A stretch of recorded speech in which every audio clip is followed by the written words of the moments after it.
Hi everyone, this is AJ and welcome back to the channel. Welcome to my review for the latest episode of Orville New Horizons. Season 3, Episode 3. This episode here is titled Gently Falling Rain. So let's get into it.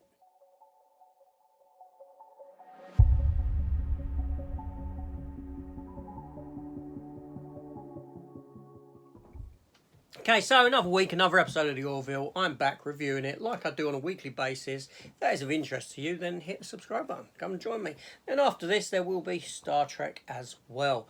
Now, this episode opens on the planet Krill, where there's a bit of a political uprising occurring with one of the political parties led by Talaya. Now, Talaya is a character you may recall from previous seasons of the Orville. She's the character that Captain Ed Mercer had a relationship with, who was actually an undercover Krill agent, and he let her go.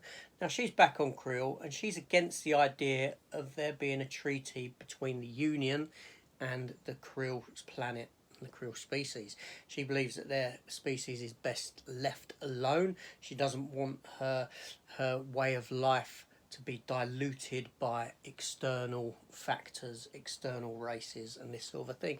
Very kind of mirroring stuff that is occurring here on our planet at the moment.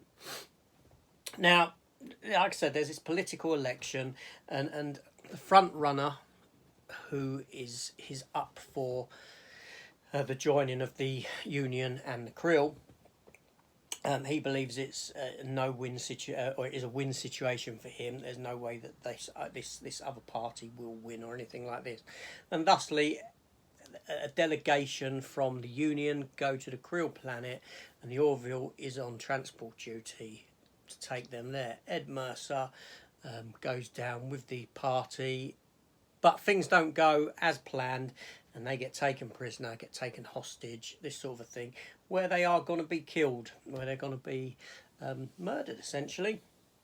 And there's a little bit of an attack on the ship itself. The ship tries to get taken prisoner themselves, but they manage to get away from it. As the story progresses, we come to find out that Ed and Talaya has actually had a child. A child mixed of both species, human and Krill.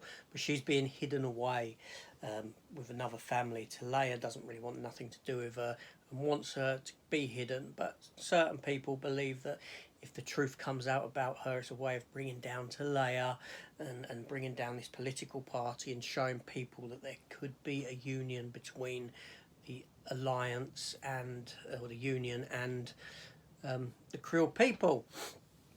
And that's pretty much the crux of the episode. There is a lot of action towards the end part of the episode. There's a big fight between a fleet of Union ships and a fleet of Krill vessels. So this battle between this fleet of Union ships and Krill vessels, it just bugs me how close they put them all together. It sort of has to be all in this one camera shot, so to speak, that these vessels come at each other and they're just so close. You'd never do that. It just makes...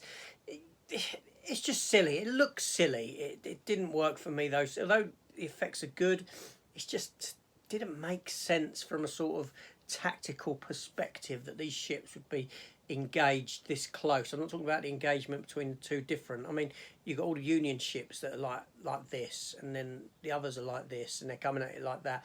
Whereas you'd have them spread out a bit more for manoeuvrability and all this sort of stuff, surely. But anyway, that's just me. The episode does guest star individuals like Ted Danson and Bruce Boxleitner, formerly of Babylon 5. Now, I did actually meet Bruce Boxleitner during Babylon 5's time. I used to go to a lot of conventions, and fantastic guy, but I digress. Unfortunately, Bruce Boxleitner is hidden under loads of makeup, which is such a shame because he's such a fantastic actor and such a good presence that it's a shame to hide him away, to be honest.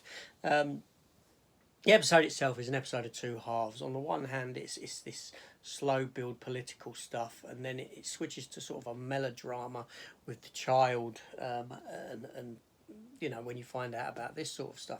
Now, the child's name is Alea, and in the Krill language, this means gently falling rain, hence the title of the episode. Now, for me, like I said, This episode runs for 65 minutes, and I honestly believe that 65 minutes is too long for an episode of the Orville. I don't really like this runtime. There's a whole lot of padding. There's a lot of scenes that could just be trimmed down. I'm not talking about scenes, talking scenes or things like this. There's just scenes that they prolong on for a long time. Like in this episode, the landing of the shuttlecraft goes on for ages. When they're walking Ed through the streets and he's in the cloak and all this, again, just goes on for ages. And you're thinking this stuff could be trimmed and you could get a more compact runtime. So I don't believe that the runtime works for the show itself.